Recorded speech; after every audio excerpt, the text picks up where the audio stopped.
Hi friends, అందరూ బాగున్నారని అనుకుంటున్నాను. Welcome back to the channel ఇట్లు మిశ్రీ కాగలం పిల్ల అండ్ ఇట్స్ మీ కుస్మా. Welcome to this new video. ముందుగా అందరికీ వైకుంఠ ఏకాదశి శుభాకాంక్షలు అండి. ఇదైతే ఫ్రైడే ఇంకా సాటర్డే రోజు షూట్ చేసిన వ్లాగ్ అనమాట. సో మార్నింగ్ టైం అండి, చాలా ప్రశాంతంగా చల్లగా ఉన్నదనమాట. కొంచెం బద్ధకంగా కూడా ఉన్నదిలేండి.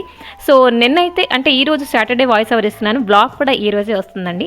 ఫ్రైడే అయితే ఈవినింగ్ గుడికి వెళ్ళాను. సో చాలా మంచి అలంకరణ ఇవన్నీ కూడా గుడిలో చేశారండి.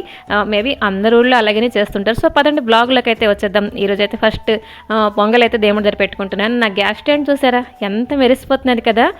చిన్న టిప్ చెప్పనా ఎలా క్లీన్ చేశానేంటి? ఇదిగోండి ఇలాగున్ను ఇలా తయారైందనమాట. టిప్ ఏంటి లేదండి, ఇది ఇంకోటి కొత్తది అయితే తీసుకున్నాను. అంటే అది క్లీన్ చేస్తే మరి నా వల్ల కాలేదండి.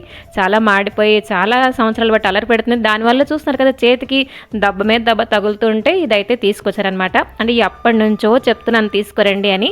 సో దానికి టైం అయితే ఈరోజు వచ్చింది. సో ఇదిగోండి, ఏవైనా కొత్త వస్తువులు వాడుతున్నప్పుడు ఫస్ట్ అయితే పసుపు పెట్టడం నాకు అలవాటండి. అలాగే దేవునికి దండం పెట్టుకొని కూడా స్టార్ట్ చేస్తాను. ఈ అలవాటు మీకుందా? తప్పకుండా కామెంట్ చేసేయండి. అందుకంటే ముందు మరీ ముఖ్యమైన విషయం, మన ఛానల్కి సబ్స్క్రైబ్ చేసుకుంటున్న ప్రతి ఒక్కరికి కూడా పేరు పేరున థ్యాంక్స్ అండి. అలాగే మన ఛానల్లో కామెంట్ కూడా చేస్తున్నారు, వాళ్ళందరికీ కూడా పేరు పేరున థ్యాంక్స్ అండి. ఇలాగే నన్ను సపోర్ట్ చేస్తుండండి. సో ఇదైతే ఈరోజు సాటర్డే మార్నింగ్. సో మా వారైతే పూజ చేసేసారు. చూస్తున్నారు కదా అన్ని వేశారంటే చిన్న చిన్న ఒత్తులు, తలక ముక్కలు, అగ్గి పుల్లలు ఇవన్నీ కూడా నేను సర్దుకొని మళ్ళీ అలంకరణ అయితే ఈరోజు చేస్తానన్నమాట. ఎవ్రీ సాటర్డే ఆయన ఫస్ట్ దీపారాధన చేసేస్తారు. అది కూడా నేను సర్ది పెడతానండి అన్నీను. ఇంకా ఈరోజు అయితే కొంచెం కస్తూరి ఇలాగ దండ ఉన్నది, దానితో అలంకరణ చేద్దాం అనుకుంటున్నాను స్వామివారికి. అలాగే పువ్వుల దండల మధ్యలో పింక్ కలర్ పువ్వులు చూస్తున్నారు కదా, అవి కూడా నేను నిన్న కోవిలికి వెళ్ళినప్పుడు కస్తూరి, ఇంకా ఆవిడ దగ్గర పువ్వులు కొంచెం ఇవ్వండి అంటే ఆవిడ డబ్బులు తీసుకోవట్లేదు. ఆ పూజ చేస్తా కదా అని చెప్పేసి నేను అస్సలు ఒప్పుకోలేదండి. ఎక్కడైనా మనం ఉత్తినే పువ్వులు తీసుకొని పూజ చేయడం కానీ, లేకపోతే ఎవరికైతే చెట్లు ఉంటాయో వాళ్ళ పువ్వులు మనం వాళ్ళ పర్మిషన్ లేకుండా కోయడం అంటే నాకు అస్సలు నచ్చదండి. కొంచెం డబ్బులు ఇచ్చి మనం తీసుకుంటే మనం చేసే పూజ ఫలితం మనకి దక్కుతుంది అని చెప్పేసి. కానీ కస్తూరి ఇంత వాసనగా ఉన్నది కదండి, అసలు మాటల్లో చెప్పలేను. చాలా ఫ్రెష్గా ఉన్నది. ఇదైతే 10 రూపాయల దండ. అండ్ పువ్వులైతే రాత్రి వచ్చేసి ఇలాగా దండ అనేది కట్టారనమాట. చాలా బాగున్నారు కదండి. ఎలాగంటే తులసి వనంలోని స్వామివారు ఉన్నారు స్వయంగా అని చెప్పేసి నాకైతే అనిపించింది. ఇంకా ఈరోజు తిరుపతి కూడా చదువుకుంటున్నానండి. 27వ రోజు వరకు వచ్చేసాం అనమాట. ఈరోజు పాసురం చాలా ప్రత్యేకమైనదండి. ఇదిగోండి అలంకరణ అయిపోయిన తర్వాత అమ్మవారికి అంటే స్వామివారికి కూడా అర్థం చూపించేస్తున్నాను. మరి ఇదైతే నైవేద్యం కోసం రెడీ చేసుకుంటున్నానండి. కొంచెం కాజు, నువ్వుల పప్పు. ఇదేంటంటే కుడారై అని చెప్పేసి అంటారు. చాలా ప్రత్యేకమైన పాసురం. అంటే గోపికలందరూ కూడా స్వామివారికి అంటారనమాట, మీతో కలిసి కూడుకొని మేము ఈ ప్రసాదాన్ని స్వీకరిస్తాము అని చెప్పేసి అంటారండి. సో స్టవ్ అంతా, కౌంటర్ టాప్ అంతా కూడా క్లీన్ చేసుకున్నాను, చిన్న ముగ్గు వేసుకున్నాను. అండ్ ఈ రెసిపీ మీతో షేర్ చేసుకుంటాను. ఎలాగో మనకి పండుగలు వస్తున్నాయి కదండి. ఈ రెసిపీ మీకు చక్కెర పొంగల్ ఐడియా ఉంది కదా, సేమ్ అలానే ఉంటుంది. సో వీడియో షూట్ చేస్తున్నాను చెప్పేసి మన రింగ్ లైట్ గారికి కూడా చక్కగా అరేంజ్ చేసేసుకున్నాను. సో ఫస్ట్ అయితే ఇదిగోండి, ఇది కుక్కర్లో వండట్లేదండి, జస్ట్ ఆ బాడీలోనే వండుతున్నాను. ఎందుకంటే గిన్నెలోనే చేయాలి. అంటే బేస్ అనేది దొక్కగా ఉంటేనే మనకి అడుగంటకుండా ఉంటుందన్నమాట. సో ఫస్ట్ అయితే కొంచెం పెసరపప్పు కొంచెం డ్రై రోస్ట్ చేశానండి. ఈ పిండి వంటకి కొంచెం నెయ్యి ఎక్కువనే పడుతుంది. గోపికలందరూ అంటారనమాట, మోచేతి వరకు నెయ్యి కారాలన్నీ అని చెప్పేసి అంటారండి. సో అది కొంచెం నెయ్యి వేసుకొని వేయించుకున్నాను. కాజు, కొంచెం ఎండు కొబ్బరి అండి. మనం పచ్చి కొబ్బరి కూడా ఇలా తురిమేసి కానీ చిన్న చిన్న ముక్కలు కానీ యాడ్ చేసుకోవచ్చు. అండ్ ఇవన్నీ ఫ్రై చేసుకున్న తర్వాత స్టవ్ అనేది ఆఫ్ చేసేసానండి. ఆఫ్ చేసేసి కొంచెం నువ్వులు వేసుకున్నాను అనమాట. ఆ తర్వాత ఇదిగోండి కొంచెమే వాటర్ వేసానండి, జస్ట్ నామకే వస్తే వేసాను.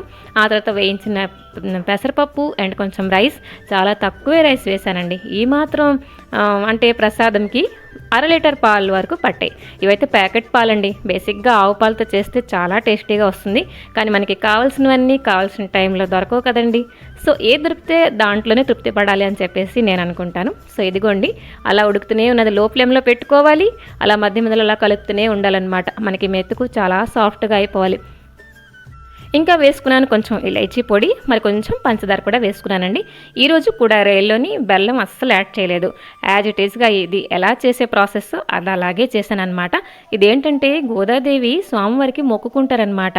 అంటే స్వామివారి దక్కిన తర్వాత 108 గంగాళాలతోటి ఈ కుడారై అనేది నైవేద్యం పెడతానని చెప్పేసి. అయితే ఆవిడ స్వామివారిలో లీనం అయిపోయిన తర్వాత, స్వామివారిలో కలిసిపోయిన తర్వాత రామానుజాచార్యులు వాళ్ళు ఆ పాసురం చూసేసి ఆ మొక్కు తీర్చారనమాట. అది ఆ కారణంగా ఈరోజు 27వ పాసురం రోజు మేమందరం కూడా అంటే పూజ చేస్తున్న వాళ్ళందరం కూడా రై ప్రసాదం చేస్తాం. అండ్ పొంగల్ కూడా నార్మల్గా చేశానండి. ఇదిగోండి దీపాలు కూడా మరొకసారి శుభ్రంగా మరి కొంచెం నూనె వడ్డించేసి వెలిగించిన తర్వాత ఏదైనా నైవేద్యం పెట్టిన తర్వాత అంటే పెట్టేటప్పుడు దీపాలు వెలుగుతూ ఉంటే చాలా మంచిదని చెప్పేసి అంటారు పెద్దవాళ్ళు. సో నేను అదే ఫాలో అవుతాను అనమాట. సో ఇదిగోండి మరి నైవేద్యం పెట్టిన తర్వాత మరొకసారి హారతి ఇవ్వాలి అని చెప్పేసి అంటారనమాట. ఇది మంగళహారతి. చక్కగా కళ్ళకద్దుకుంటే మంచి పాజిటివ్ వైబ్స్ వస్తాయండి.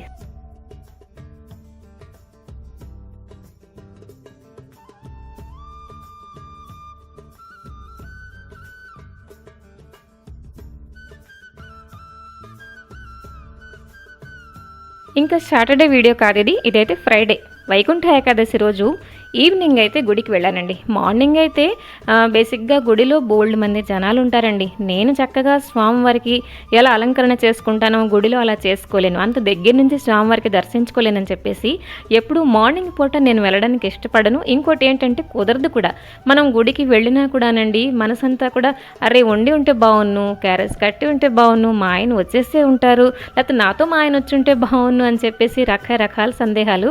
అవన్నీ కాకుండా ఇంట్లో చక్కగా పూజ అనేది ప్రశాంతంగా ఒక అరగంట సేపైనా నేను మా పూజా మందిరం దగ్గర కూర్చున్నా కూడా నాకు చాలా ప్రశాంతంగా ఉంటుందండి. అలాగని వెళ్ళడం మానండి, ఆ తొక్కులాట్లో వాటిలో వెళ్ళడం నాకు అంత నచ్చదనమాట. సో ఈవినింగ్ అయితే స్వేచ్ఛావతి అమ్మవారి గుడికి అయితే వచ్చానండి. ఇక్కడైతే పంతులు గారు చక్కగా అంటే అమ్మవారికి నేను పసుపు కుంకుమ కూడా సమర్పించుకున్నాను, దీపారాధన చేసుకున్నాను, నైవేద్యం కూడా ఇదిగోండి చక్కగా పూజ అనేది చేసుకుంటున్నారు. అండ్ హారతి కూడా ఇస్తున్నారనమాట. మీ అందరూ కూడా చక్కగా హారతి పుచ్చుకోండి. స్వేచ్ఛావతి అమ్మవారికి మనస్ఫూర్తిగా దండం పెట్టుకుంటే చాలా పాజిటివ్గా అనిపిస్తుందండి.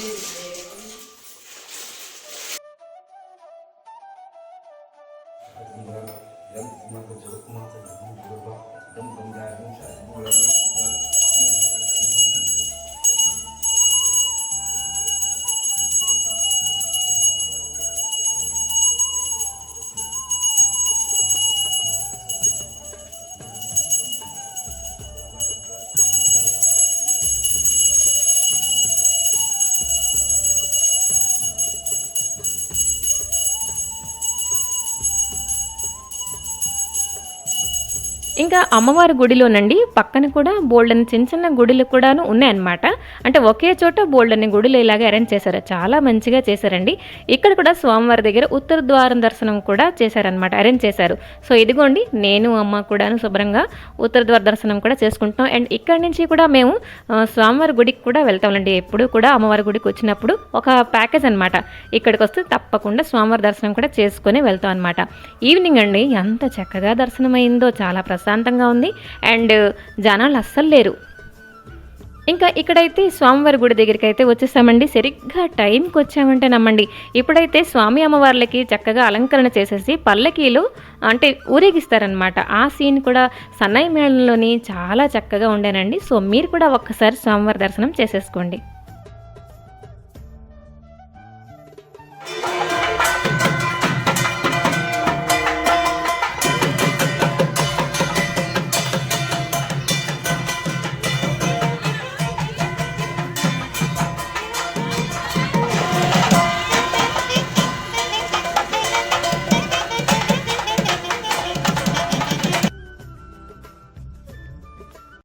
నేనైతే స్వామివారికి అమ్మవారికి ఎలా అలంకరణ చేశారు ఏంటి అవన్నీ కూడా చాలా సీరియస్గా గమనించాను. ఎందుకంటే భోగి రోజు నేను కూడా ఇంట్లో స్వామి అమ్మవార్ల కళ్యాణం కూడా చేసుకుంటున్నానండి.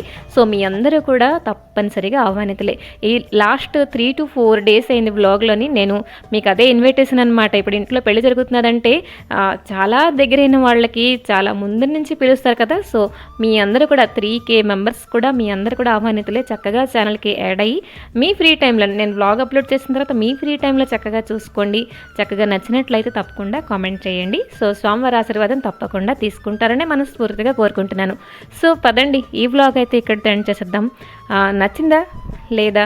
మన ఛానల్కి కామెంట్ చేస్తున్న ప్రతి ఒక్కరికి కూడా పేరు పేరున థ్యాంక్స్ అండి.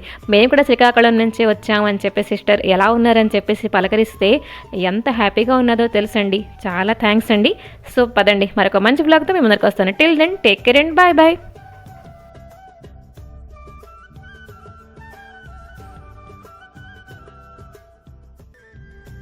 Ani kamu tidak